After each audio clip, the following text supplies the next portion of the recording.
Jacob is alone. And remember, one of my last points was get alone with God. Right? So Jacob did all these wrong, deceitful things. He was deceived. Then he gets alone with God. And God met him there. And God wrestled with him.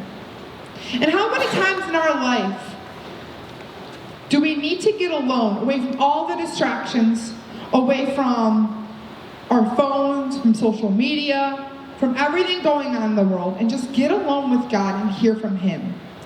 And that's what Jacob did. He got alone with God. And he was so frustrated. And he was wrestling with God. But God allowed him to wrestle.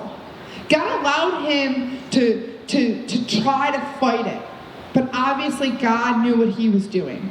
How many of you have ever wrestled with your dad or your mom or an uncle? Have you ever wrestled like as a joke? You guys are playing, like a little wrestle? Yeah, so I used to love to do that with my dad. We would wrestle when we were younger. Now I know that my dad knows that he could hurt me, right? But my dad chooses to let me fight, and he chooses to be weak, to show me my strength. He has ultimate control of the whole situation. But he lets me come to him and wrestle with him.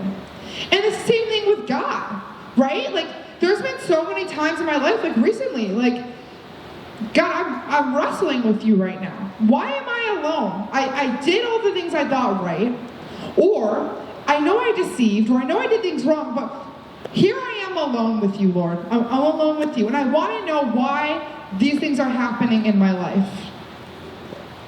And those were the times when God spoke so clearly to me, and was so evident to me, because I got rid of all distractions, and I asked God difficult questions.